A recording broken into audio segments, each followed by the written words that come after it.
الحمد لله والصلاة والسلام على رسول الله وعلى آله وصحبه ومن والاه. السلام عليكم ورحمة الله وبركاته. تفہیم اربعین نوویہ کا یہ ہمارا انشاءاللہ آج 12واں لیکچر ہے۔ اللہ تعالیٰ سے دعا ہے کہ ہمارا یہاں جمع ہونا اور ہمارا سننا سمجھنا اپنی بارگاہ میں قبول فرمائے اور ہمیں اس کے مطابق عمل کی بھی توفیق نصیب فرمائے اور اسی طرح دعوت کی بھی توفیق نصیب فرمائے۔ آج ہمارے پاس انشاءاللہ حدیث نمبر 17 اور 18 ہے انشاءاللہ۔ پہلی حدیث ہے حدیث شداد رضی اللہ عنہ، جبکہ دوسری حدیث ہے معاذ و ابو ذر رضی اللہ عنہما۔ انشاءاللہ اس کو ہم دیکھتے ہیں۔ سب سے پہلے حدیث نمبر 17 کے متن کی طرف جائیں گے اور اس کے بعد اس کی تفہیم کی طرف۔ الحديث السابع عشر عن أبي يعلى شداد بن أوس رضي الله تعالى عنه عن رسول الله صلى الله عليه وسلم أنه قال: إن الله كتب الإحسان على كل شيء، وإذا قتلتم فأحسنوا القتلة، وإذا ذبحتم فأحسنوا الذبحة، وليحد أحدكم شفرته وليرح ذبيحته، رواه مسلم۔ حضرت ابو یعلا جناب ابو یعلا شداد بن اوس رضی اللہ تعالیٰ عنہ سے مروی ہے کہ نبی کریم صلی اللہ علیہ وسلم نے ارشاد فرمایا، اللہ تعالیٰ نے ہر چیز میں اچھے برتاؤ کو فرض قرار دیا ہے۔ جب تم قتل کرو تو اچھے انداز میں قتل کرو، اور جب تم ذبح کرو تو اچھے طریقے سے ذبح کرو، اور تم اپنی چھری کو خوب تیز کر لو اور اپنے ذبیحے کو آرام پہنچاؤ۔ اور اس حدیث کو امام مسلم نے اپنی صحیح میں روایت کیا ہے۔ اس حدیث میں ایک بہت اہم پیغام، بہت بڑا پیغام ہمارے لیے کہ ہم نے ہر کام میں احسان کو اپنے ساتھ شامل حال کرنا ہے۔ ہم جو کام کریں اس کو پرفیکٹ کریں، بہتر طریقے سے کریں۔ اور جہاں تک اس حدیث کا تعلق ہے اس میں باقاعدہ دو چیزوں کی طرف اشارہ کیا گیا ہے کہ اللہ رب العزت کے لیے جب انسان لڑتا ہے میدان جنگ میں تو اس کو چاہیے کہ وہ اچھے طریقے سے اس فرض کو نبھائے، اور اسی طرح اللہ رب العزت کے سامنے جب وہ قربانی کا جانور پیش کرتا ہے تو اس کو بھی بہت بہترین طریقے سے، اچھے طریقے سے اس کو ذبح کرے اور اپنے ذبیحے کو آرام پہنچائے۔ تو یہ اسلام کی بہت خوبصورتی ہے، اور اس کے اندر یہ جو تعلیمات ہیں کہ ہم جو کام کریں پرفیکشن کے ساتھ کریں، بہترین طریقے سے ادا کریں، اس کے اندر کسی قسم کا جھول نہ رکھیں۔ اور جانوروں تک ایون ہماری اس دین نے ہمیں رہنمائی دی ہے کہ ہم ان کے ساتھ حسن سلوک کریں، اور جتنا ہم ان کو ریلیف پہنچا سکتے ہیں اتنا ریلیف پہنچائیں۔ یقیناً اللہ رب العزت نے ہمارے لیے ان کو ہمارے لیے حلال کیا ہے کھانا، تو اس حلال کھانے کے لیے بھی جو طریقہ بتایا ہے ذبح کرنے کا، اسلامی طریقہ، اس میں بہت زیادہ اہمیت رکھتا ہے یہ بات کہ ہم اس کو جلد از جلد ذبح کر کے اس کو تکلیف سے دو چار نہ کریں، بلکہ اس کی تکلیف کم کریں، اور یقیناً اس کے اندر ہی بھلائی ہے اور اسی کے اندر خیر ہے۔ اس حدیث کا مزید تعارف حاصل کرنے سے پہلے ہم اس حدیث کے راوی جناب شداد ابن اوس رضی اللہ تعالی عنہ کا تعارف حاصل کریں گے۔ حضرت شداد رضی اللہ تعالی عنہ ان صحابہ میں سے ہیں جن کا عام طور پر اتنا ذکر ہماری محفلوں میں نہیں ہوتا، یعنی بہت زیادہ مشہور صحابہ میں سے نہیں ہے، اس لیے ضروری ہے کہ ان کا ہم ایک ترجمہ، ایک تعارف آپ کے سامنے پیش کریں۔ جناب شداد رضی اللہ تعالی عنہ قبیلہ خزرج جو مدینہ میں آباد تھا، اس کے خاندان نجار سے تعلق رکھتے تھے۔ آپ کا نام شداد، آپ کے والد کا نام اوس، اور آپ کی کنیت ابو لیلہ اور ابو عبد الرحمن تھی، عفوا ابو یعلا، جیسے کہ اس حدیث میں آیا ابو یعلا اور عبد الرحمن تھی۔ اور آپ حضرت حسان ابن ثابت رضی اللہ تعالیٰ عنہ جو مشہور صحابی ہیں، شاعر تھے، اللہ کے نبی صلی اللہ علیہ وسلم کے ان کے یہ کزن بھی ہیں، چچا زاد۔ اور آپ کے والد جو تھے جناب اوس ابن ثابت رضی اللہ عنہ، وہ بیت عقبہ ثانیہ جو کہ مکہ کے ہجرت سے پہلے آخری سال میں ہوئی تھی، اور اس میں وہ شریک ہوئے تھے، اور اسی طرح ان کو بدر کے اندر بھی شرکت کا موقع ملا اور یہ شرف ان کو حاصل ہوا۔ اور غزوہ احد میں جناب اوس بن ثابت رضی اللہ عنہ ان کے جو والد تھے انہوں نے وفات پائی. آپ لوگوں کو یاد ہے غزوہ احد سن 3 ہجری میں ہوا تھا مدینہ کے اندر، جس میں کفار نے مسلمانوں کا بہت نقصان کیا اور ان کو بہت زیادہ تکلیفیں اٹھانی پڑی اور شکستیں بھی دو چار ہوئے. جناب شداد رضی اللہ تعالی عنہ عہد نبوت جو انہوں نے زندگی گزاری نبی کریم صلی اللہ علیہ وسلم کے ساتھ، اس کا بیشتر حصہ آپ نے یعنی اللہ کے نبی صلی اللہ علیہ وسلم اپنی زندگی کا گزارا. اس کے بعد جب آپ صلی اللہ علیہ وسلم کی وفات ہو گئی تو آپ ملک شام کی طرف ہجرت فرما گئے تھے، اور وہیں پر آپ نے سکونت اختیار کی. اسی طرح فلسطین، بیت المقدس اور حمص، یہ بھی شام کا علاقہ ہے، وہاں پر آپ قیام پذیر رہے. اور غالباً یہ چھوٹے صحابہ میں سے شمار ہوتا ہے ان کا، یعنی آپ کے یعنی عمر کی کافی چھوٹی تھی جب آپ صلی اللہ علیہ وسلم کا انتقال ہوا. اور آپ صلی اللہ علیہ وسلم سے ان کی والہانہ محبت کا ایک اندازہ ہم یوں بھی لگا سکتے ہیں کہ جناب نبی کریم صلی اللہ علیہ وسلم ایک روز بقی الغرقد، جو اہل مدینہ کا قبرستان ہے جس کا صحیح نام بقی الغرقد ہے، وہاں تشریف لے گئے. تو آپ اپنے ساتھ حضرت شداد کو بھی لے گئے، اور آپ نے باقاعدہ ان کا ہاتھ اپنے ہاتھ میں دیا ہوا تھا، ان کا ہاتھ پکڑ کے آپ چل رہے تھے. یہ جناب شداد رضی اللہ تعالیٰ عنہ سے آپ صلی اللہ علیہ وسلم کی محبت کا ایک انداز. اور جناب شداد رضی اللہ تعالی عنہ اسلام کے ایک عظیم سپوت، اسلام کے ایک عظیم سپاہی، آپ صلی اللہ علیہ وسلم کے ساتھ تمام جنگوں میں وہ تقریباً شریک رہے. اور آپ سے تقریباً 50 سے زیادہ حدیث مروی ہیں کتب حدیث کے اندر. اللہ تعالیٰ کی مغفرت ہے، رحمت ہے ان پر نازل ہو. اور جناب شداد رضی اللہ تعالی عنہ کے تعارف میں یہ بات بھی شامل ہے، اور مورخین اور اہل سیر ذکر کرتے ہیں کہ آپ بہت زیادہ عبادت گزار، بہت زیادہ پرہیزگار، خدا سے ڈرنے والے اور خوف کھانے والے تھے. اور بسا اوقات آپ رات کو آرام فرمانے کے لیے لیٹتے تو اچانک اپنا ارادہ بدل دیتے اور اٹھ بیٹھتے، اور تمام رات نماز پڑھتے رہتے اللہ رب العزت کے سامنے، سر بسجود ہوتے اور رکوع سجود کے ساتھ اپنا یہ وقت گزارا کرتے تھے. آپ نہایت حلیم، بردبار اور اسی طرح کم سخن تھے، بہت کم گفتگو فرماتے تھے، لیکن جب گفتگو کرتے تھے تو بیان کرنے والے کہتے ہیں کہ دل آویز اور انتہائی شیریں گفتگو فرمایا کرتے تھے. جناب شداد رضی اللہ تعالیٰ عنہ کی شخصیت ایک پہلو یہ بھی تھا کہ آپ مریضوں کی بہت زیادہ عیادت کرتے تھے، اور آپ ان کی بیمار پرسی بہت زیادہ کرتے تھے. اور حضرت شداد رضی اللہ تعالیٰ عنہ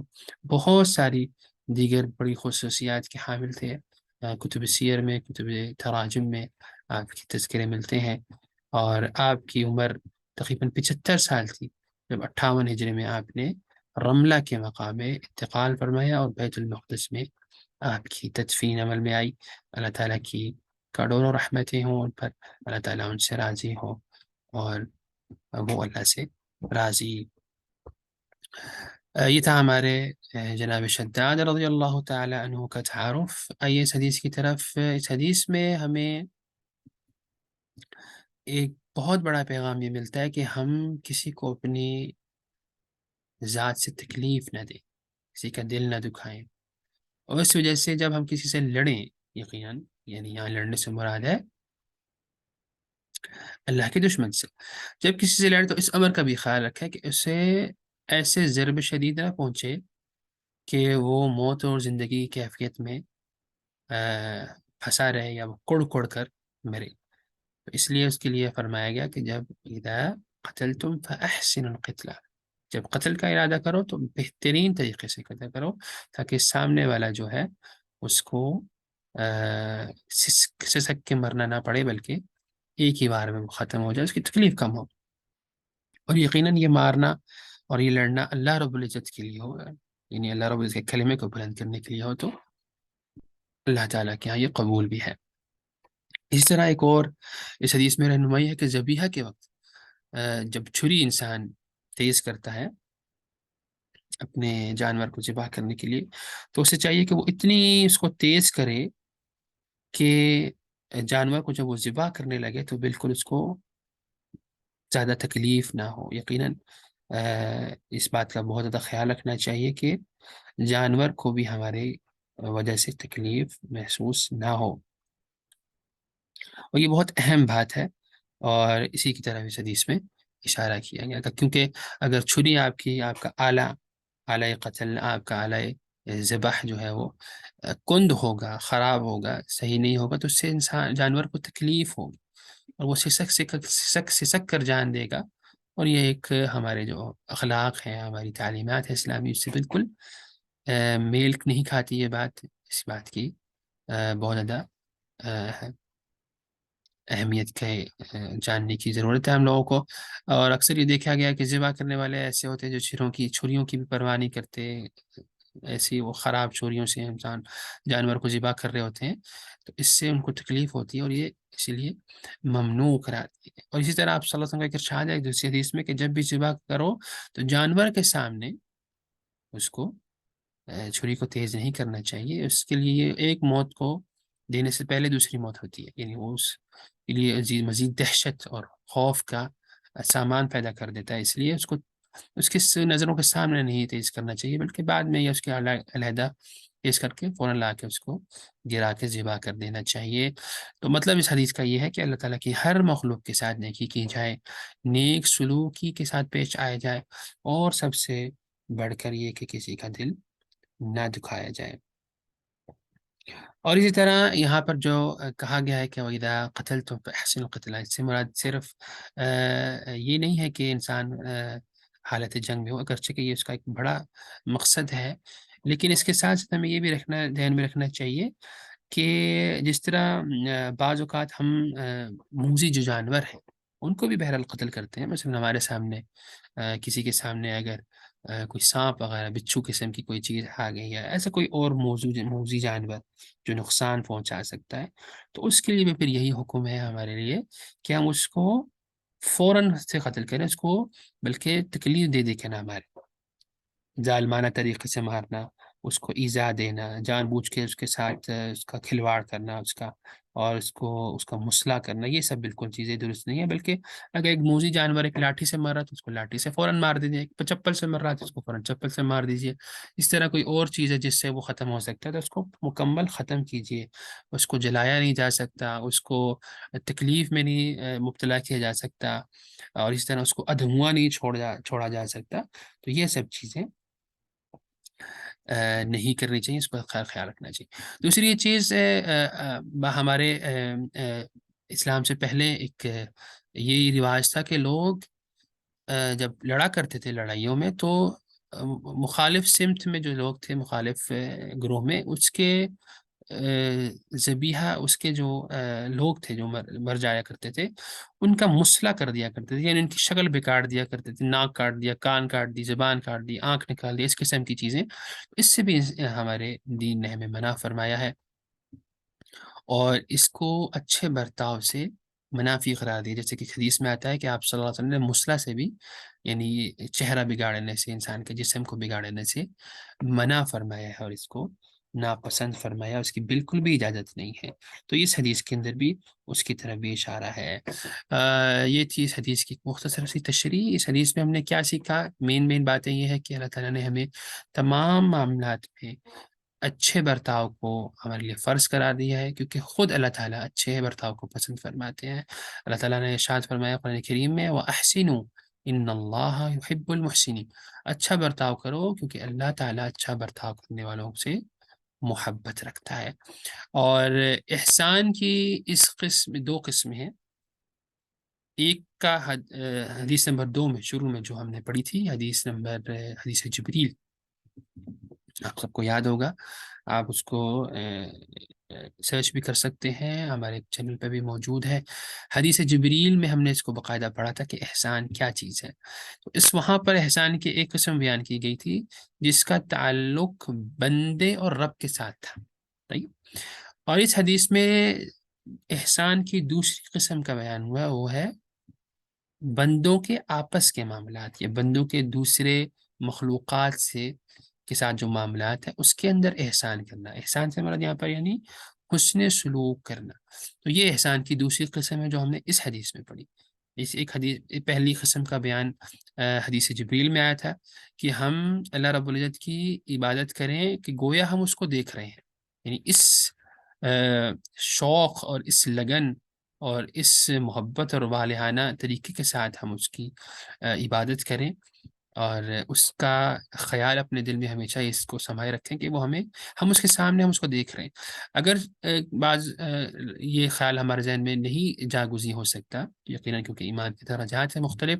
تو کم از کم ہمیں یہ بات نہیں بھولنی چاہیے کہ اللہ ہمیں بے شک دیکھ رہے ہیں، تو اس کے اندر ہمیں پرفیکشن دکھانی چاہیے اپنی عبادت میں، بہترین طریقے سے اس کو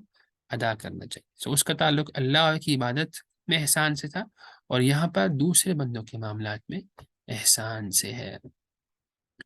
اس طرح اس حدیث میں ایک جو حیوانات کے ساتھ جو احسان کا طریقہ بتایا گیا وہ یہی ہے کہ اس کی طرف اشارہ کیا میں نے پہلے بھی، کہ ان کا نرمی کا برتاؤ کیا جائے، ذبح کے وقت اچھا ذبح کیا جائے، اور چھری تیز کی جائے، اور اس کے ساتھ اس کو ذبح کی جائے تاکہ جلدی روح نکلے اور ذبیحہ کو آرام ملے، اور اس طرح اس کو پہلو کے بل لٹایا جائے، اس کے چہرے پر، پاؤں پر ہاتھ رکھ لیا جائے، چہرے پر پاؤں رکھ لیا جائے، خوب اچھی طرح سے تیزی کے ساتھ خون نکلنے کے لیے اسے چھوڑ دیا جائے، اس لیے کہ جب اس کی جو چار چیزیں کاٹی جاتی ہیں کسی بھی ذبیحہ کے اندر، نرخرا جہاں سے وہ سانس لیتا ہے، اور اس کے ساتھ ساتھ ایک جو رگ ہوتی ہے جس میں کھانا پانی اس کا اندر جاتا ہے، اور اس طرح نرخرے کے دونوں جانب، دائیں اور بائیں جانب دو رگیں ہوتی ہیں، یہ چار چیزیں کسی بھی ذبیحہ کے اندر کاٹنی ضروری ہوتی ہیں۔ اس کے بیچ میں تین بھی کٹ جائیں تو بھی ذبیحہ حلال ہوتا ہے، یا اس سے کم بھی اگر کٹیں اور جانور کے ٹھنڈے ہونے سے پہلے پہلے کاٹ لی جائیں تو بھی انشاءاللہ جانور حلال ہوگا، لیکن اس کے بعد یعنی جانور کے نہیں کاٹی، مثلا 3 سے کم کٹی ہیں اور جانور بھی ٹھنڈا ہو چکا ہے، تو ایسا جانور پھر حلال بھی نہیں ہوگا۔ تو یہ ہماری تعلیمات دین کی اس حوالے سے، ذبح کے حوالے سے بھی ہمیں اسلام نے مکمل رہنمائی کی ہے۔ یہ سب چیزیں اس بات کی طرف اشارہ کرتی ہیں کہ اسلام پورا ایک نظام حیات ہے، جو جس کے اندر بندے کے رب کے تعلق کے حوالے سے بھی ہمارے پاس ہدایات موجود ہے، بندے کا بندوں کے ساتھ جو تعلق ہونا چاہیے وہ بھی موجود ہے، اور بندوں کا دوسری مخلوقات کے ساتھ جو تعلق ہونا چاہیے وہ بھی ہمارے سامنے بیان کیا گیا ہے۔ اللہ تعالیٰ ہمیں عمل کی توفیق عطا فرمائے، اور اس کو اپلائی کرنے کی بھی اپنی زندگیوں میں توفیق عطا فرمائے۔ اور اسی طرح جانوروں کے حقوق میں سے یہ بھی ہے کہ ایک جانور کو دوسرے جانور کے سامنے نہ ذبح کیا جائے، اس کے سامنے چھری تیز نہ کی جائے، روح نکلنے سے پہلے اس کی گردن، ہڈیاں یا اس کی جو کھال ہے وہ نہ اتاری جائے، بلکہ انتظار کیا جائے یہاں تک کہ وہ مکمل طور پر اس کی جان نکل جائے۔ تو یہ ہمارے پاس نبوی ہدایات موجود ہیں، یہ احسان، انسانوں کے ساتھ بھی احسان، اور اس طرح حیوانوں کے ساتھ بھی احسان کے حوالے سے۔ آگے چلتے ہیں، ہمارے پاس ہے حدیث ثامن عشر، یعنی حدیث ابو ذر و معاذ، جو کہ 18ویں حدیث ہے 40 نوویہ کی، اس کی ہم تفہیم کریں گے انشاءاللہ۔ سب سے پہلے ہم اس کا متن پڑھتے ہیں۔ عن ابی ذر ومعاذ بن جبل رضی اللہ عنہما ان رسول اللہ صلی اللہ علیہ وسلم قال اتق اللہ حيثما كنت واتبع السيئة وأتبع السيئة الحسنة تمحها وخالق الناس بخلق حسن، رواہ ترمذی۔ حدیث کو امام ترمذی نے روایت کیا ہے حضرت ابو ذر غفاری رضی اللہ عنہ اور معاذ بن جبل، دونوں آپ صلی اللہ علیہ وسلم سے روایت کرتے ہیں اس حدیث کو کہ تم جہاں بھی ہو، آپ صلی اللہ علیہ وسلم نے ارشاد فرمایا تم جہاں بھی ہو اللہ سے ڈرتے رہو، اور گناہ ہو جائے تو اس کے بعد ضرور نیکی کرو، وَأَتْبِعِ السَّيِّئَةَ الْحَسَنَةَ، جہاں کہیں گناہ ہو جائے تو اس کے بعد ضرور نیکی کرو، تو وہ نیکی اس گناہ کو مٹا دے گی، تمحوها، اور لوگوں کے ساتھ ہمیشہ اچھے اخلاق سے پیش آیا کرو۔ بہت ہی عظیم حدیث ہے، جس کی طرف اور بہت ہی عظیم میسج ہے جس کی طرف اس حدیث نے اشارہ کیا ہے۔ 3 باتیں ہیں بیسیکلی اس کے اندر۔ ایک ہے ہمارے پاس اللہ رب العزت کا تقوی، دوسرا ہے نیکی کی طرف سبقت لے جانا، اور تیسرا ہے اچھے اخلاق اپنانا۔ اس پر ہم مزید بات کریں گے، اس سے پہلے ہم 2 صحابہ جن کا نام اور جن کا ذکر اس حدیث میں آیا ہے کا تعارف حسب معمول، ہم اس حدیث کے راوی جناب معاذ بن جبل اور اس کے بعد جناب ابو ذر غفاری رضی اللہ تعالیٰ عنہ، دونوں کا تعارف حاصل کریں، اور کیونکہ دونوں پہلی بار ہمارے اس درس میں گزر رہا ہے۔ ان کا نام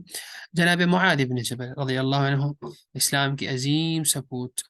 محبوب رسول صلی اللہ علیہ وسلم، ایک مجاہد، ایک عالم، ایک زاہد، ایک عابد شخصیت،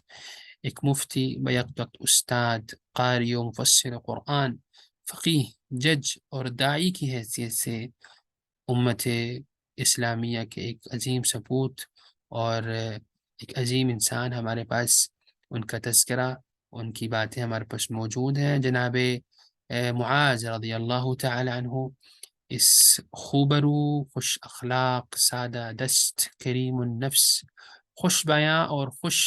شیریں گفتار کا اسم گرامی معاذ بن جبل اور کنیت ابو عبد الرحمن تھی۔ آپ انصاری خزرجی ہیں، یعنی قبیلہ خزرج سے تعلق رکھتے ہیں، اور ایام جوانی میں آپ بیعت عقبہ میں بھی شریک تھے، یعنی آپ بھی اسلام کے بہت ابتدائی طور پہ جو ایمان لائے ان میں سے شامل ہیں آپ۔ مدینہ کے جو لوگ تھے، آپ کا تعلق مدینہ منورہ سے تھا، اس لیے جب مدینہ منورہ میں اسلام کی دعوت شروع تو آپ نے بھی اسلام قبول کیا، اور عہد رسالت میں جن حضرات کو قرآن کریم جمع کرنے کی سعادت نصیب ہوئی، ان میں جناب معاذ بن جبل رضی اللہ تعالیٰ عنہ کا نام بھی شامل ہے۔ نبی کریم صلی اللہ علیہ وسلم نے باقاعدہ یہ بھی ارشاد فرمایا کہ قرآن کریم 4 صحابہ سے حاصل کرو، 4 صحابہ سے سیکھو، جن میں آپ صلی اللہ علیہ وسلم نے عبداللہ بن مسعود، ابو حذیفہ کے غلام سالم، ابی بن کعب اور حضرت معاذ بن جبل رضی اللہ تعالیٰ عنہ کا نام لیا کہ ان حضرات سے قرآن کریم سیکھو۔ یہ لوگ اپنے نبی کریم صلی اللہ علیہ وسلم کے زمانے میں قرآن کریم کے بہترین قراء، بہترین ماہرین، بہترین سمجھنے والے، بہترین سمجھانے والے بھی تھے، اور باقاعدہ صحابہ نے ان سے قرآن کریم بھی سیکھا۔ تو آپ قرآن کریم کے حوالے سے بھی مشہور ہیں، اس امت کے اولین اور بہترین قارئین میں آپ کا شمار ہوتا ہے، اور آپ صلی اللہ علیہ وسلم نے حدیث میں انہیں حلال و حرام کا بھی بہت بڑا عالم قرار دیا، یعنی جو امور حلال و حرام سے متعلقہ ہیں قرآن دین کے اندر، فقہ جس کو ہم کہتے ہیں، اس کا بھی آپ صلی اللہ علیہ وسلم نے ان کو عالم قرار دیا۔ جناب معاذ رضی اللہ تعالی عنہ کی عمر تقریباً 18 سال تھی غالباً جب آپ نے اسلام قبول کیا اور آپ دین اسلام میں داخل ہوئے، اور آپ صلی اللہ علیہ وسلم، اللہ کے نبی صلی اللہ علیہ وسلم کو اللہ کے نبی صلی اللہ علیہ وسلم آپ سے بہت زیادہ محبت فرمایا کرتے تھے۔ آپ کے حوالے سے ایک حدیث مشہور ہے، آپ صلی اللہ علیہ وسلم نے ان کو 3 بار ارشاد فرمایا، اے معاذ مجھے تم سے محبت ہے، یا معاذ واللہ انی احبک، اللہ کی قسم مجھے تم سے محبت ہے، اللہ کی قسم مجھے تم سے محبت ہے، اے معاذ مجھے تم سے محبت ہے، اللہ رب العزت کی قسم۔ پھر آپ صلی اللہ علیہ وسلم نے ان کو نصیحت فرمائی کہ اپنی ہر نماز کے بعد، فرض نماز کے بعد یہ دعا کرنا نہ بھولنا، اللہم اعنی علی ذکرک و شکرک و حسن عبادتک، اے اللہ میری مدد فرما کہ میں تیری بہترین عبادت کر سکوں، تیرا ذکر کر سکوں اور تیرا ذکر کر سکوں۔ اللہم اعنی علی ذکرک و شکرک، تیرا ذکر کر سکوں، شکر کر سکوں، بہترین عبادت کر سکوں، تو میری اس میں مدد فرما۔ تو ہمیں بھی اس بات کا اہتمام کرنا چاہیے، اس دعا کا بہت زیادہ اہتمام کرنا چاہیے۔ جناب معاذ رضی اللہ تعالی عنہ کو آپ صلی اللہ علیہ وسلم نے باقاعدہ یمن کی طرف بھیجا تھا، داعی بنا کے، جہاں پہ دعوت دین کا کام کیا، لوگوں کو سکھایا، سمجھایا، اور خاص طور پر جب آپ صلی اللہ علیہ وسلم ان کو مدینہ سے روانہ کر رہے تھے تو آپ نے ان کو چند نصیحتیں فرمائی تھی۔ اس میں سب سے بڑی نصیحت یہ تھی کہ آپ صلی اللہ علیہ وسلم نے فرمایا کہ لوگوں کو اللہ رب العزت کی طرف دعوت دینا، فدعوہم الی شہادت ان لا الہ الا اللہ، لوگوں کو اس بات کی طرف دعوت دینا کہ وہ اس بات کی شہادت دیں کہ اللہ رب العزت کے سوا کوئی معبود برحق نہیں اور محمد اللہ کے رسول ہیں۔ اور جب یہ بات مان لیں تو پھر ان کو بقیہ دین کی تعلیم دینا، یعنی نماز، قرآن، اور اسی طرح زکوٰۃ اور حج اور رمضان کے جو روزے ان کے متعلق جو دیگر ارکان اسلام۔ تو سب سے پہلے داعی کے لیے بھی یہاں پر ہمیں یہ پیغام ملتا ہے کہ ہم لوگوں کو توحید کی طرف، دین اسلام کا جو رکن رکین ہے شہادتین، اس کی طرف دعوت دیں، اس کے تقاضوں کو سمجھائیں، اس عقیدے کو مضبوط کریں، عقیدہ توحید کو۔ اور اسی طرح آپ صلی اللہ علیہ وسلم نے ان کو چلتے ہوئے ارشاد فرمایا تھا کہ اے معاذ ہو سکتا ہے کہ واپسی میں تمہاری مجھ سے ملاقات نہ ہو اور تم میری قبر کے پاس سے گزرو۔ آپ صلی اللہ علیہ وسلم نے ان کو ارشاد فرمایا تھا، تو آپ یہ سن کر رونے لگ گئے تھے، اور یقیناً ایسا ہی ہوا تھا۔ آپ صلی اللہ علیہ وسلم کی جب وفات ہوگی 11 ہجری میں ربیع الاول میں، اس ٹائم جناب معاذ یمن کے اندر ہی موجود تھے، دعوتی سرگرمیوں کے میں مصروف تھے، اور اس وقت جب آپ صلی اللہ علیہ وسلم نے ان کو یہ بات فرمائی تھی کہ تم شاید مجھ سے نہ مل پاؤ، تو آپ صلی اللہ علیہ وسلم ان کو گھوڑے پہ سوار کر چکے تھے، اور خود آپ نے گھوڑے کی جو لگام ہے اس کو پکڑا ہوا تھا، اور یہ چل رہے تھے۔ تو آپ صلی اللہ علیہ وسلم نے ان کو ارشاد فرمایا، بشرا ولا تعسر، اے معاذ لوگوں کے لیے آسانی پیدا کرنا، مشکلات پیدا نہ کرنا، انہیں خوشخبری اور مسرت کا پیغام پہنچانا۔ بشرا ولا تنفرا، اور اس طرح انہیں ایسی کوئی بات نہ کہنا جس سے وہ متنفر ہو جائیں، دین سے نفرت ہو جائے، ایسی کسی کوئی بات کو ان کے سامنے نہیں کرنی۔ تو یہ بھی ہمارے لیے بہت بڑا پیغام ہے، دعوت دین کے اندر ان چیزوں کا خیال رکھا جائے کہ لوگوں کو مسرت اور خوشی کا پیغام دیا جائے، ان کو متنفر نہ کیا جائے، ان کے لیے آسانی پیدا کی جائے، اور مشکلات سے ان کو حد درجہ اور ہر حد جتنا بھی ممکن ہو سکے اس کو ان کو نکالا جائے اس سے۔ اللہ تعالیٰ کی بے شمار رحمتیں ہوں آپ پر، اور اللہ تعالیٰ آپ سے راضی ہوں اور آپ کے درجات بلند فرمائے۔ جناب معاذ 18 ہجری میں 36 سال کی کم عمر میں آپ کی وفات ہوئی، اور آپ سے سرزمین شام میں آپ کی وفات ہوئی تھی، اور آپ نے تقریباً 300 سے زائد احادیث اللہ کے نبی صلی اللہ علیہ وسلم سے روایت کی ہیں، رضی اللہ تعالی عنہ وارضاہ۔ آگے ہمارے پاس جناب ابو ذر غفاری رضی اللہ تعالی عنہ کا ترجمہ، ان کا تعارف۔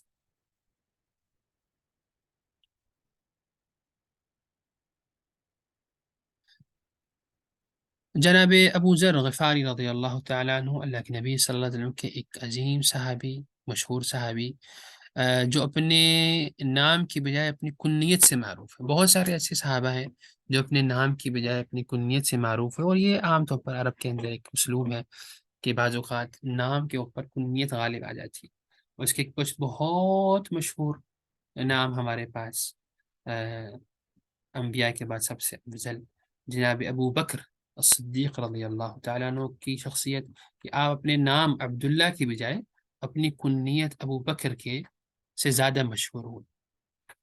اور اس طرح ابو ہریرہ، جناب ابو ہریرہ رضی اللہ تعالیٰ عنہ کی بھی کنیت، جبکہ آپ کا نام عبد الرحمن تھا جیسے کہ گزر چکا ہے۔ اور اس طرح اور بھی بہت سارے صحابہ ہیں جو اپنی کنیت کی وجہ سے مشہور ہوئے، اور انہی میں ایک جناب ابو ذر رضی اللہ تعالیٰ عنہ ہے۔ آپ کا اصل نام دراصل جندب ابن جنادہ تھا، اور آپ کی کنیت ابو ذر تھی، اور آپ کا تعلق عرب کے قبیلے بنو غفار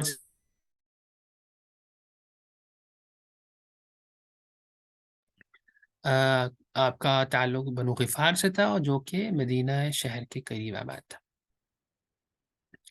اور آپ رضی اللہ تعالیٰ عنہ ایام جاہلیت میں بھی انتہائی عبادت گزار شخصیت تھے، کیونکہ آپ کا جو قبیلہ ہے وہ اس شاہراہ پر آباد تھا جو یمن سے شام کی طرف جاتا تھا، اور اس شاہراہ پہ عرب کے تجارتی قافلے آیا کرتے تھے۔ جب آپ صلی اللہ علیہ وسلم نے مکہ میں اپنی نبوت کا اعلان کیا تو یہ خبر وہاں تک بھی پہنچ گئی، ان کے قبیلے تک، تو آپ خود باقاعدہ پہلے تو اپنے بھائی کو بھیجا، لیکن پھر خود آپ مکہ آئے، لیکن اس وقت مکہ میں اتنے حالات خراب تھے کہ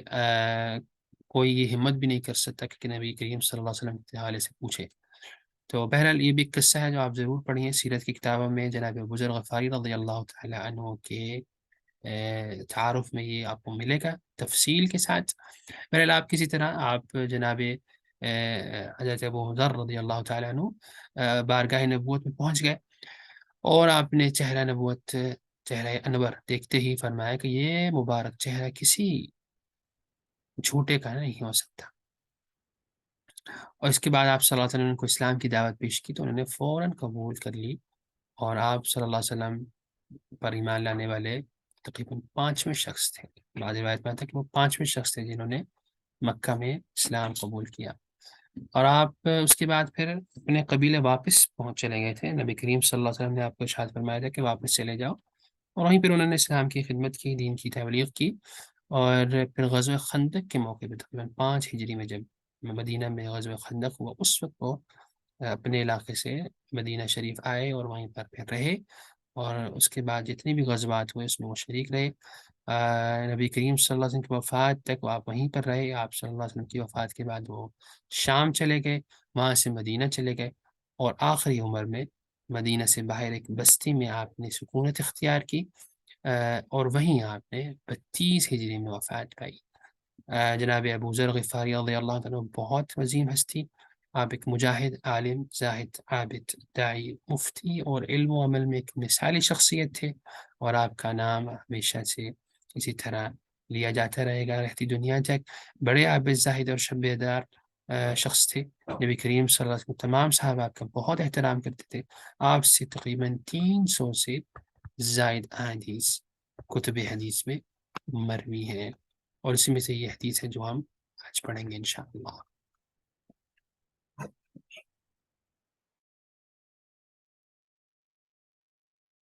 طيب چلتے ہیں ہم اپنے درس کی طرف، یعنی جس حدیث کی طرف جو حضرت ابو ذر اور حضرت معاذ رضی اللہ تعالی عنہ نے روایت کی ہے۔ جیسے کہ گزر چکا ہے اس کے متن میں، اس میں 3 بہت زیادہ اہم امور کی طرف اشارہ کیا گیا ہے۔ ایک ہے اللہ رب العزت کا ڈر،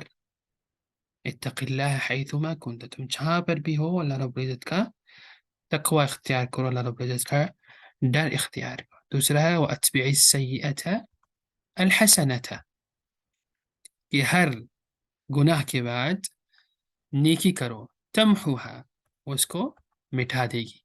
اور اس کے بعد آخر میں فرمایا وَخَالِقِ النَّاسَ بِخُلُقٍ حَسَن، اور لوگوں کے ساتھ حسن اخلاق کے ساتھ پیش آؤ۔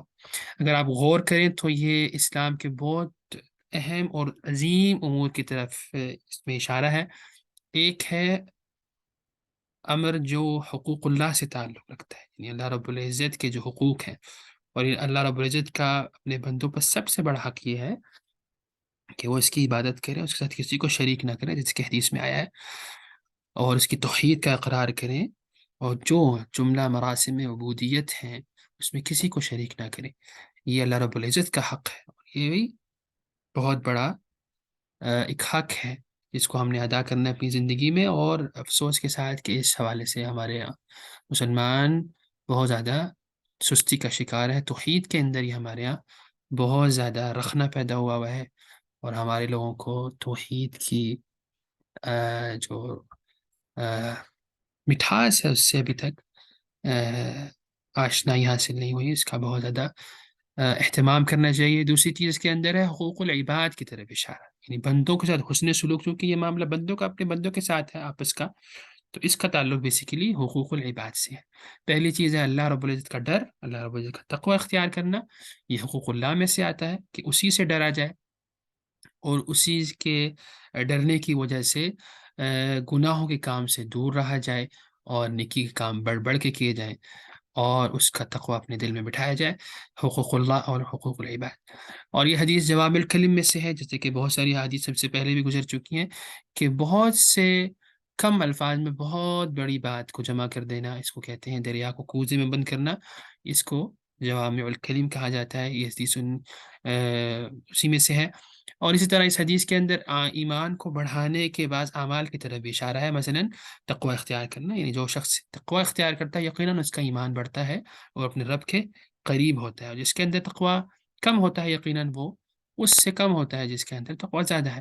اور اس طرح اس حدیث میں ہمیں یہ ملتا ہے کہ ہم نیکی میں سبقت کریں، جیسے کہ حدیث میں آیا ہے وَأَتْبِعِ السَّيِّئَةَ الْحَسَنَةَ، جیسے ہی انسان سے کوئی گناہ سرزد ہو جاتا ہے تو اس کو چاہیے کہ اس کے بعد نیکی میں سبقت کرے، نیکیاں کرے، اور اپنے اس گناہ کو مٹائے، اور توبہ میں جلدی کرے۔ دیکھیں اس میں کہا ہے وَأَتْبِعِ السَّيِّئَةَ الْحَسَنَةَ، جیسے ہی آپ سے کوئی گناہ ہو گیا آپ نے نیکی کرنی ہے تاکہ اس کو مٹا دے، تو توبہ میں جلدی کرنی ہے، توبہ کے اندر اپنے آپ کو مزید چست کرنا ہے، اور اپنے ساتھ اس حوالے سے ہمیشہ اپنے ذہن میں رکھنا ہے کہ اپنے رب کی نافرمانی نہ ہو، اپنے رب کا جو راستہ ہے جو اس نے بتایا ہے اپنے نبی کریم صلی اللہ علیہ وسلم کے ذریعے اور ہم تک جو پہنچا ہے صحابہ تابعین کے ذریعے، اس پر گامزن رہا جائے۔ اور یقیناً انسان خطا کا پتلا ہے، اس سے خطا ہو سکتی ہے، گناہ ہو سکتے ہیں۔ خلق الانسان ضعیفا، انسان کمزور پیدا کیا گیا ہے، انسان بھول جاتا ہے، اس لیے اس کو انسان بھی کہا گیا ہے کہ وہ زیادہ بھول جاتا ہے۔ سو یہ چیز انسان کی فطرت میں ہے کہ وہ گناہ کر بیٹھتا ہے، لیکن اس کے بعد اللہ رب العزت جیسے کہ قرآن کریم میں بھی فرماتے ہیں اور حدیث میں بھی آتا ہے کہ اللہ رب العزت کے ہاں سب سے پسندیدہ لوگ وہ ہیں جو توبہ کرنے میں جلدی کرتے ہیں۔ وخیر الخطائین التوابون، کہ سب سے بہترین جو خطا کاروں میں جو سب سے بہترین ہیں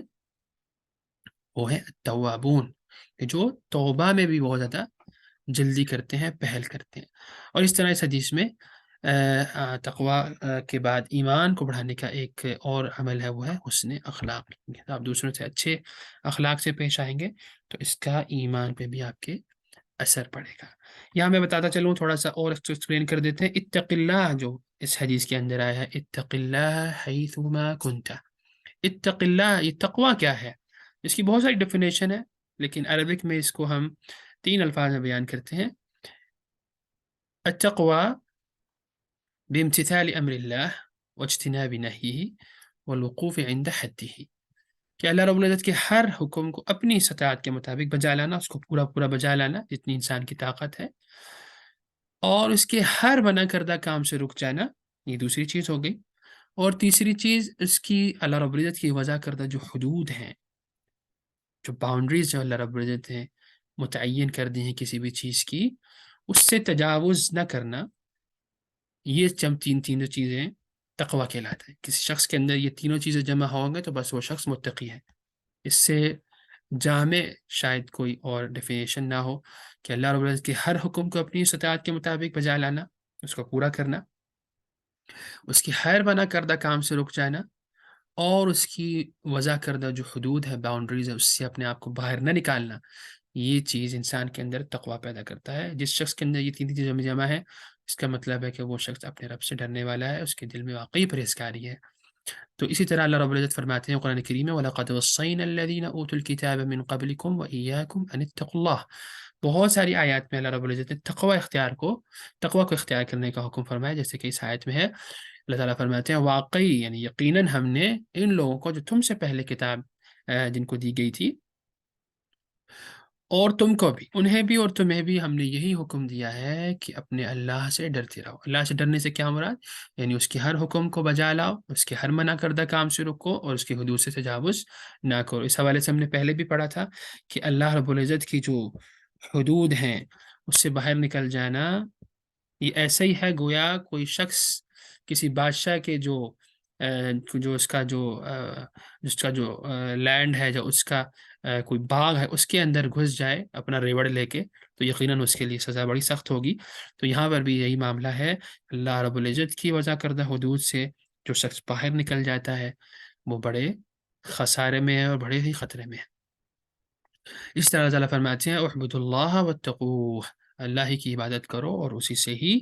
ڈرو۔ اور یہی چیز ہمیں سلف صالحین کے زندگیوں میں ملتی ہے، صحابہ تابعین، تبع تابعین، ان کے بعد ائمہ دین، وہ سب بھی اسی بات کی تلقین کیا کرتے تھے کہ ہمیں اللہ ہی سے ڈرنا چاہیے، اسی کا تقوی اختیار کرنا چاہیے۔ اس حدیث کو مزید ہم بیان کرتے ہیں، اس میں ہمیں ایک اور بات بھی جس کی طرف اشارہ کیا گیا ہے، وہ ہے نیکی کی طرف سبقت کرنا۔ یعنی انسان بہرحال جیسے کہ میں نے کہا کہ خطا کا پتلا ہے اور خطا انسان سے وارد ہو جاتی ہے، کوئی ایسا شخص نہیں ہے جس سے خطا نہ ہو سکے، اور ایسا بھی نہیں ہے کہ ہر شخص جو ہے وہ ہمیشہ بھلائی پہ ہی قائم رہتا ہے۔ یعنی یقیناً اس سے انسان ہونے کی حیثیت سے بعض اوقات غلطی سرزد ہو جاتی ہے، گناہ سرزد ہو جاتا ہے، لیکن اس میں سب سے بہترین وہ شخص ہے جو گناہ ہو جانے کے بعد اللہ رب العزت کی رحمت سے مایوس نہیں ہوتا۔ لا تقنطوا من رحمت اللہ، خود قرآن کریم اللہ تعالیٰ ارشاد فرماتے ہیں قل یا عبادی الذین اسرفوا علی انفسهم لا تقنطوا من رحمت اللہ، اے وہ میرے وہ بندو، خاص طور پر ان بندوں کا اشارہ ہے، ان کو مخاطب کیا جا رہا ہے الذین اسرفوا علی انفسهم، جنہوں نے اپنی جانوں پر ظلم کر لی، یعنی انہوں نے بہت زیادہ اللہ رب العزت کی نافرمانی کی، اور جو ان پر ایک فرض قرار دی گئی تھی چیز کہ انہوں نے اللہ رب العزت کی نافرمانی نہیں کرنی، اور انہوں نے وہی چیزیں کر کے اپنے آپ پر جانوں پر ظلم کیا۔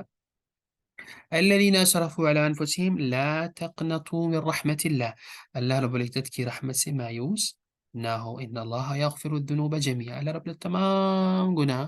معاف کر دیتے ہیں۔ یہ اللہ رب العزت کی طرف سے وعدہ ہے کہ جو شخص گناہ ہو جانے کے باوجود سچے دل سے اللہ رب العزت کے ہاں کھڑا ہوتا ہے، اس کی جناب میں اپنی توبہ کرتا ہے اور آئندہ نہ کرنے کا عزم کرتا ہے، اپنے گناہ پر نادم ہوتا ہے۔ یہ بھی یاد رکھیے کہ گناہ کے بعد 3 وہ اہم شرائط ہیں توبہ کرنے کی۔ پہلے تو یہ کہ اپنے گناہ پر نادم ہوا جائے، دوسرا یہ کہ اس کو دوبارہ نہ کرنے کا عزم کیا جائے، اور تیسرا یہ کہ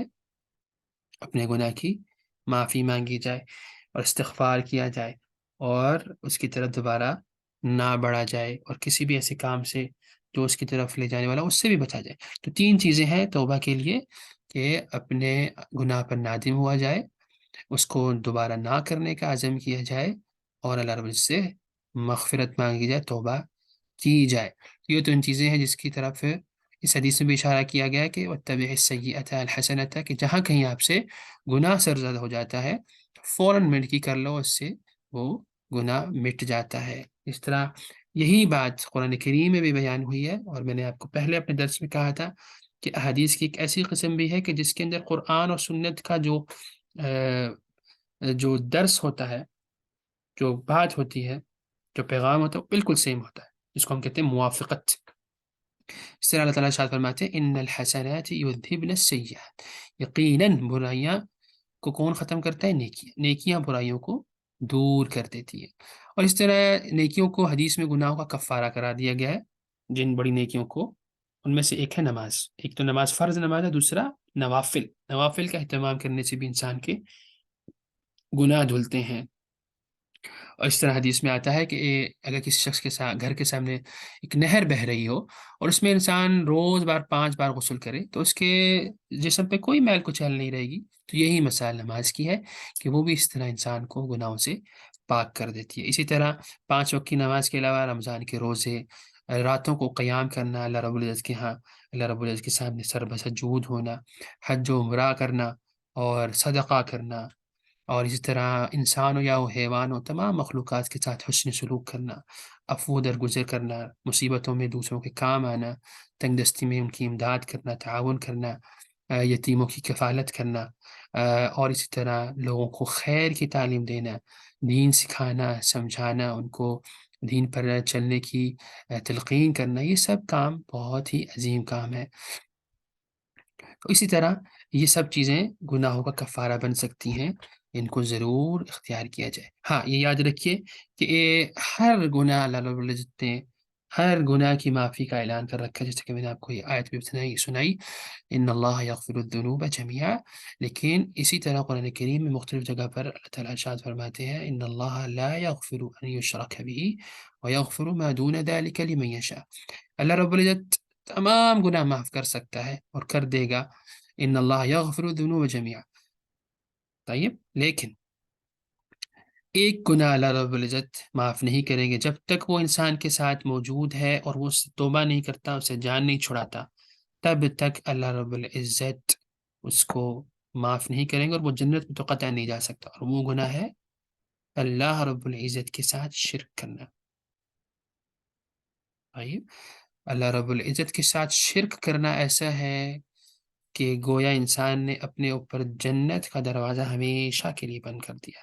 اور اگر اس حالت میں کسی شخص کی موت ہو گئی ہے اور وہ حالت شرک میں ہی مرا ہے، اللہ رب العزت کے ساتھ شریک کرتا ہوا کسی کو، مراسم عبودیت میں اللہ رب العزت کے ساتھ جو صرف اللہ رب العزت کا حق ہے، اس میں اگر کسی اور کو شریک کرتا ہے تو ایسا شخص اپنے لیے جنت کو حرام کر دیتا ہے، اور یہ بھی حدیث کے اندر آتا ہے اللہ رب العزت نے جنت کو ایک کافر کے لیے، ایک مشرک کے لیے حرام کر دیا، وہ کبھی بھی اس میں داخل نہیں ہو سکتا۔ ایک شخص ہے جو بہت زیادہ گناہ کرتا ہے، چھوٹے گناہ یا چاہے بڑے گناہ بھی ہوں، مثلا شرک کے علاوہ، امید ہے کہ اگر وہ بندہ معافی نہیں بھی مانگتا اور وہ مر جاتا ہے، تو اللہ رب العزت کی رحمت سے امید ہے، اس آیت میں بھی ہے کہ اللہ رب العزت اپنے فضل سے چاہے تو اس کو معاف کر سکتے ہیں، اپنے عدل سے چاہیں تو وہ معاف کر سکتے ہیں۔ کسی بڑے سے بڑے گناہ کے ساتھ بھی وہ اگر اپنے رب کے حضور پیش ہوتا ہے تو اللہ رب العزت اس کو معاف کر سکتے ہیں۔ لیکن اگر ایک شخص گناہ شرک کے ساتھ مرتا ہے اور اپنے رب کے سامنے پیش ہوتا ہے، اللہ رب العزت اس کو کبھی معاف نہیں فرمائیں گے، یہ اللہ رب العزت نے اپنا فیصلہ سنا دیا۔ تو اس لیے ہمیں ہمیشہ اس بات کا اہتمام کرنا چاہیے کہ ہم اپنے رب کے ساتھ کسی کو شریک نہ ٹھہرائیں۔ جتنی بھی عبادات کی جو طریقہ کار ہیں اس کے اندر کبھی بھی اللہ رب العزت ہے کسی کو شریک نہ ٹھہرائیں، اور اس حوالے سے ہمیں باقاعدہ علماء، جو مستند علماء ہیں، اہل علم ہے، ان سے گفتگو کرنی چاہیے، ان سے پوچھنا چاہیے کہ میرے اعمال میں کہیں شرک تو نہیں آ رہا۔ اور اسی طرح جو بہت سارے مشہور مسائل ہیں ہمارے یہاں، اس کو سیکھنا چاہیے، جیسے توحید کے مسائل ہیں، شرک کے مسائل ہیں، بدعات کے مسائل ہیں، ان سب کو علماء سے، اہل علم سے سیکھنا چاہیے تاکہ ہمارے اعمال نکھر کے سامنے آئیں، اور اپنے رب کے ساتھ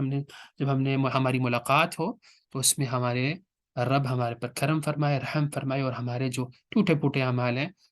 محض اپنی فضل سے، اپنی رحمت سے ان کو قبول فرما لے، اور اپنی رحمت سے ہمیں اپنی جنتوں میں جگہ دے دے۔ اور یہی انسان کا مطمع نظر ہونا چاہیے، یہی اس کا سب سے بڑا گول ہونا چاہیے کہ اللہ اس سے راضی ہو جائے۔ اور اس کو راضی کرنے کے لیے ہر شخص کی ظاہر سی بات ہے اپنی ایک ایفرٹ کا طریقہ ہے، اپنی ایفرٹ ہے، وہ آپ کو بڑھانی پڑے گی۔ اللہ تعالیٰ ہمیں شرک سے محفوظ فرمائے، ہر قسم کی بدعات سے محفوظ فرمائے، گناہوں سے محفوظ فرمائے۔ یعنی ایسا نہیں ہے کہ اگر کوئی شخص میری یہ بات سن کے کہے کہ اچھا میں تو اب گناہ کرتا رہوں گا اور اللہ معاف کرنے والا ہے۔ یہ بات بھی بہت غلط ہے جو ہمارے معاشرے میں ہے کہ اللہ معاف کرنے والا ہے، اللہ معاف کرنے، اللہ بلا شبہ معاف کرنے والا ہے، لیکن جہاں پر اللہ رب العزت نے یہ بتایا ہے کہ نبی عبادی انی انا الغفور الرحیم، کہ میرے بندوں کو یہ بات بتا دیجیے اے رسول کہ میں بہت مغفرت کرنے والا ہوں، رحمان ہوں۔ اسی آیت کے آگے بھی فرمایا وَأَنَّ عَذَابِي هُوَ الْعَذَابُ الْأَلِيمُ، کہ بے شک میرا عذاب بھی انتہائی دردناک عذاب ہے۔ یعنی یہ بات نہ بھولو کہ میری مغفرت ہے تو میرا عذاب بھی ہے۔ اگر میں کسی شخص کو معاف کر سکتا ہوں اپنے فضل سے، تو میں اپنے عدل سے کسی کو گناہ کے اس کے گناہوں کے سبب اس کو سخت عذاب میں بھی مبتلا کر سکتا ہوں، اور انسان کو ہمیشہ اس بات سے ڈرنا چاہیے۔ میں آپ کو یہ پہلے بھی بتا چکا ہوں، انسان کے سامنے 3 چیزیں ہمیشہ اس کے سامنے ہونی چاہیے۔ ایک اللہ رب العزت کی رحمت سے امید، دوسری چیز ہے اللہ رب العزت کا ڈر، اور تیسرا ہے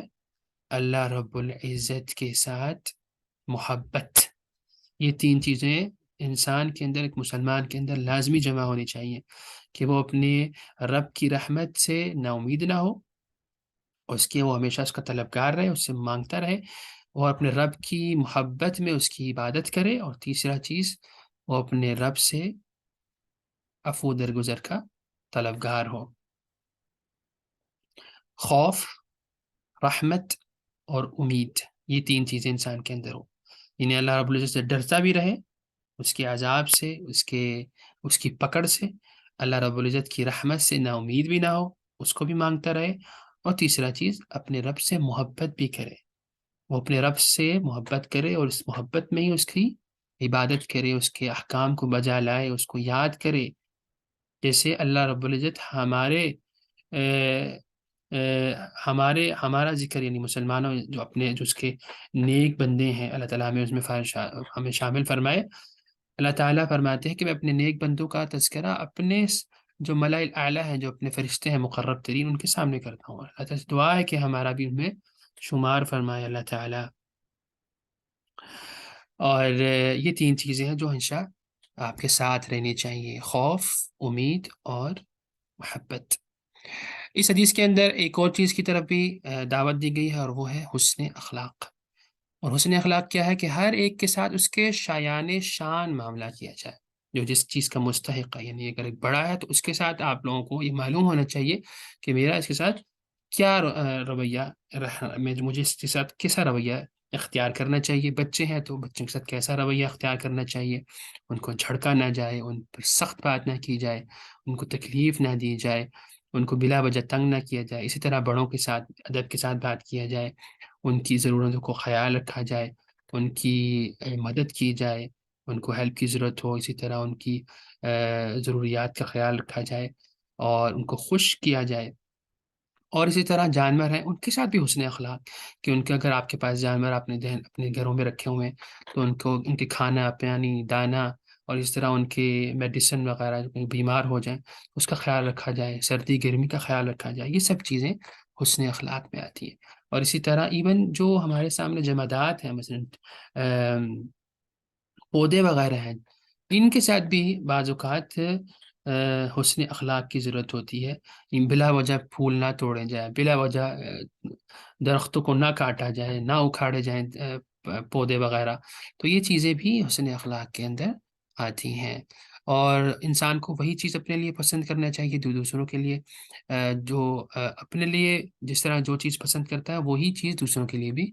پسند کرے، جو چیز اپنے لیے ناپسند کرتا ہے وہ بھی دوسروں کے لیے ناپسند کرے، یہ بھی اخلاق کے اندر داخل ہے۔ اور اسی طرح دوسروں کے ساتھ بھلائی، عفو و درگزر، سخاوت اور فیاضی کا معاملہ کرے۔ یہ چیز اس کے اندر تین چیزیں، تقوی، نیکی کی رغبت اور نیکی کی طرف سبقت، اور تیسری چیز حسن اخلاق۔ بہت ہی عظیم حدیث ہے، اور اس کے اندر بہت سارے ہمارے لیے پیغام چھپے ہیں۔ یقیناً وقت کی کمی کی وجہ سے مزید اس کو ریفائن نہیں کیا جا سکتا، لیکن آپ کے پاس مزید اس کی رہنمائی کے لیے کتابیں موجود ہیں، اس کی طرف رجوع کیجیے۔ اس حدیث سے ہم نے کیا سیکھا، اس کا مختصر سے دوبارہ ہم ایک جائزہ لے لیتے ہیں۔ اس میں ہمیں تقوی کی طرف بہت زیادہ رہنمائی کی گئی ہے، اللہ رب العزت کا ڈر، اللہ رب العزت کی نگرانی کا احساس، خلوت اور جلوت، یعنی چاہے وہ لوگ ہوں جہاں پر، چاہے انسان اکیلا ہو، یہ بہت زیادہ ضروری ہے۔ یقیناً جو اللہ رب العزت آپ کو انسانوں کے درمیان دیکھ رہا ہے، وہی رب آپ کو آپ کے اپنے کمرے میں بھی دیکھ رہا ہے جب آپ اکیلے ہوتے ہیں۔ تو جہاں لوگوں کی نظر پڑ رہی ہو اور جہاں لوگوں کی آنکھوں سے دور ہو، جس حالت میں بھی انسان ہو، جس جگہ پر ہو، کھلے آسمان کے نیچے ہوں، چاہے بند کمروں کے اندر ہوں، صحرا میں ہوں، یا پھر آپ پہاڑوں کے بیچ میں ہوں، کھلے اور چھپے ہر جگہ اللہ سے ڈرنے کا التزام کیجیے۔ اللہ رب العزت کا ڈر انسان کے اندر ہونا چاہیے، اور یہی چیز انسان کی کامیابی کی کنجی ہے، دنیا کے اندر بھی اور آخرت کے اندر بھی۔ آدمی اللہ کے ساتھ اگر اپنا معاملہ درست کر لیتا ہے تو اللہ تعالیٰ مخلوق کے ساتھ اس کے معاملات کو درست فرما دیتے ہیں، اس کے لیے دنیا کے معاملات آسان ہو جاتے ہیں۔ اور کون ہے ہمیشہ ایسا کوئی بد نصیب ہوگا جو اللہ رب العزت کو ناراض کر کے لوگوں کے لیے قابل تعریف بننا چاہے، لوگوں میں اپنی واہ واہ کرانا چاہے؟ تو جس شخص سے اللہ ناراض ہو جاتا ہے تو لوگ بھی اس سے ناراض ہو جاتے ہیں، اور تعریف کرنے والے بھی ایک مدت کے بعد اس کی مذمت کرنے لگ جاتے ہیں۔ یہ بہت بڑی ہمارے لیے ضرورت ہے کہ اس بات کو ہم سیکھیں اور سمجھیں اور اس کا ادراک کریں۔ اس طرح اس حدیث میں ہمیں یہ پتہ چلتا ہے کہ نیکیوں سے برائیاں مٹتی ہیں۔ وَاتَّبِعِ السَّيِّئَةَ وَأَتْبِعِ السَّيِّئَةَ الْحَسَنَةَ، کہ ہر گناہ کے بعد نیکی ضرور کرو تاکہ وہ اس کو مٹا دے۔ ہاں، جیسے کہ میں نے کہا، بشرطیے کہ وہ صغیرہ گناہ ہوں، صغیرہ گناہ، چھوٹے موٹے گناہ، جیسے کہ قرآن کریم میں بھی اس کو اللمم کے نام سے ذکر کیا گیا ہے۔ جہاں تک کبیرہ گناہوں کی بات ہے، جیسے کہ اس میں قتل و غارت گری ہو گیا، کسی کا مال لوٹ لیا، اور اسی طرح کوئی شخص بدکاری میں مبتلا ہو گیا، اور اسی طرح کسی کا مال ناحق کے طور پر کھا لیا، وغیرہ وغیرہ۔ اس قسم کے جو بڑے گناہ ہیں اس میں انسان کو توبہ بہت زیادہ ضروری ہے۔ جیسے کہ توبہ کی تین میں نے آپ کو کنڈیشنز بھی بتائیں، ایک تو اپنے فعل پہ نادم ہونا، اس کو دوبارہ نہ کرنے کا عزم کرنا، اور اللہ رب العزت سے اس کی مغفرت مانگنا۔ یہ تین چیزیں بہت زیادہ ضروری ہیں۔ ہاں، یہاں ایک بات یہ بھی ذہن میں رکھیے کہ اگر گناہ کبیرہ کا تعلق کسی کے حق کے ساتھ ہے، یعنی ایک تو یہ ہے کہ انسان رب کے معاملے میں کسی کوئی گناہ کا مرتکب ہوتا ہے، مثلا کوئی ایسی کام کر لیتا ہے جس سے اللہ رب العزت نے منع فرمایا، کوئی ایسا گناہ کا کام۔